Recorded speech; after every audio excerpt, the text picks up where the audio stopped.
welcome back to the Acne channel. My name is Rachel, also known as A Sprinkle of Health and Beauty over on Instagram, and in today's video I am going to be talking about rose hip oil. So I started a series on this channel a few weeks ago where I'm just going to be introducing oils and just talking about the benefits and how finding the right one for you can actually help to improve your skin. Oils are something that I used to be so afraid of putting on my skin, especially because my skin type it's normal to combination, but in the past it has been more on the oily side, so it never registered to me to put oil onto oily skin. I always thought it was the oils that would clog the pores and would make more acne. That's why I want to talk more about the benefits of oils and how they can really help the skin, because I know a lot of people also fear using oils on their face too. So today's video is going to be all about rose hip. This is the rose hip oil that I have been using. When purchasing an oil, it is important to look for organic and cold pressed and make sure it's 100% if you're just focusing on the rose hip. You really want to make sure of that because you want the oil to be high quality. You don't want it to be rancid or off because you're not going to get the results, and that's why it's just important to research more about the brand and the products before you make a purchase. The one that I have tried and loved is the Innaker. I have two. I went through one, I got another one, and there's another brand called Trilology. I'm really bad at pronouncing. It's like Trilology. I don't know if that's how you pronounce it right, but they've also got a really good rose hip oil as well. So this is the one that I love.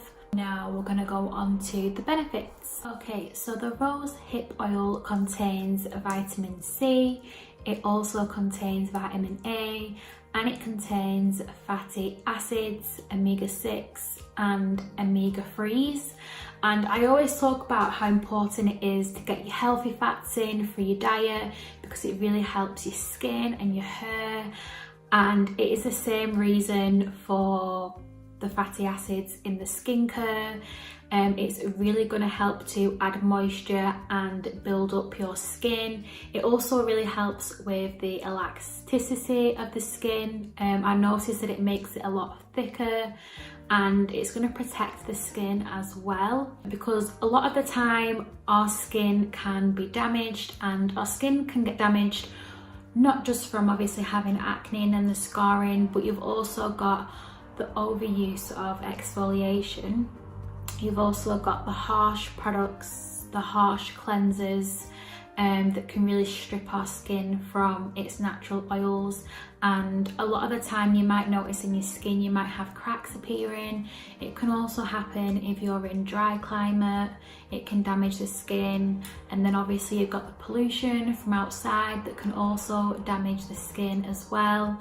So that's why it's really important to protect your skin and follow it up with a good oil, because that's going to really help to rebuild and repair any damage that obviously has happened to your skin. But vitamin C, I love vitamin C in skincare because it is really good for anti-aging. It's really good for those dark spots and the hyperpigmentation, as well as your overall skin's appearance. It also brightens up the skin, because something that I noticed is that even though my skin can be like combination on the oily side, a lot of the time my skin is dehydrated. It's like it needs that moisture, and I really like vitamin C because I just find that it adds brightness to my skin. So the vitamin A is going to help to regenerate the skin's turnover.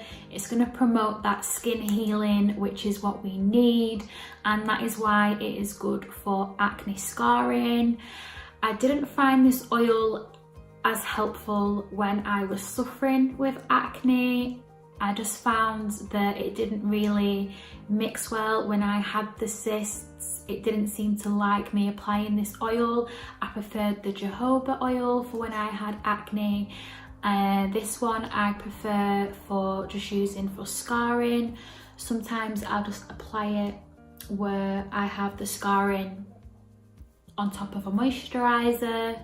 And the vitamins that I mention in this, and obviously the fatty acids, they're also what you want to be getting in your diet. So vitamin C, vitamin A, and those healthy fats, you also want to be making sure that you are nourishing your body internally as well as externally. So this oil is also antibacterial, and it's also anti-inflammatory as well, and it really works to calm down any redness or irritation that appears in the skin.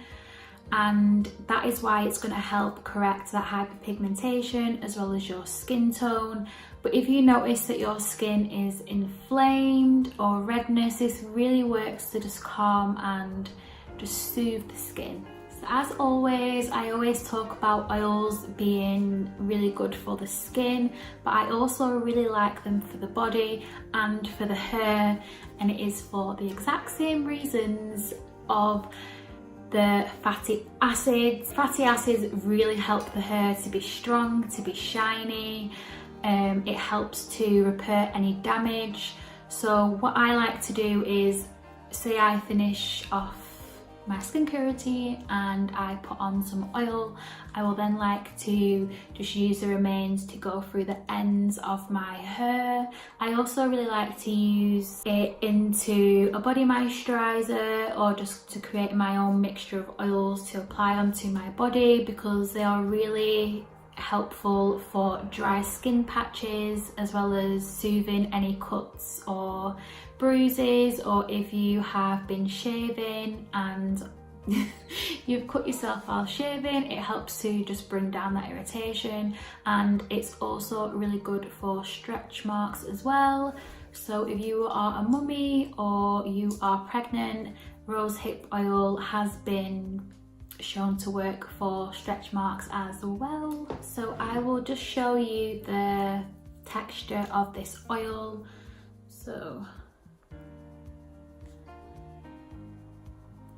there we go. The rosehip oil is really lightly absorbed onto the skin, so it isn't going to be too heavy, and it does just melt into the skin very easily. I don't find that it's too heavy or thick, or that it like stays sitting on my skin. I know that some oils can be too heavy, but that is why I like the rosehip one, because it's just a nice, light, soft formula. So as well as using the rosehip oil in its 100% form, rosehip oil also works great when it's combined with other ingredients such as your antioxidants like vitamin C, and that is where the Banish oil comes in. I knew I would love this oil for a reason, and it contains rosehip oil.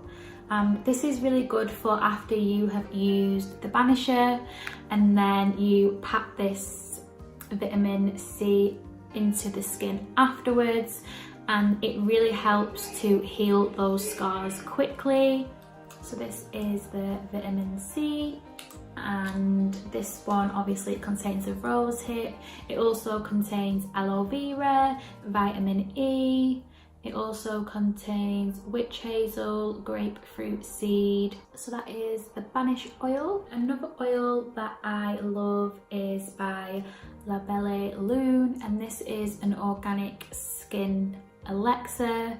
This oil is combined with other oils like milk thistle seed, chia seed, avocado, carrot seed. I also believe it's got frankincense and lavender in here. It's also got seed buckthorn, which is really good for acne scars as well. So I really love applying this one. So when to use the rosehip oil, you want to use it as the last step in your skincare routine, because it's going to work to seal all of your previous ingredients together. You've got to think of an oil as sitting on top of the skin that's going to help to lock in all the other ingredients, and they will all work better as well. It's also going to make your skincare more effective and you will see better results doing it this way. If you have dry skin, you can apply your moisturiser and then massage the rosehip oil on top, or you could add a few drops of the rosehip into your moisturiser at night time. If you have normal to oily combination skin like me, then massaging it can just be a little bit too much for the skin, because I noticed that the rosehip oil was really helping with my scars, but I couldn't understand that I would sometimes get the odd breakout, and I couldn't really use it when I had cystic acne because it just didn't really work as well as when I have clear skin. So what I like to do is just pat it into the skin, and I find that is the best way for me to apply it as opposed to massaging it.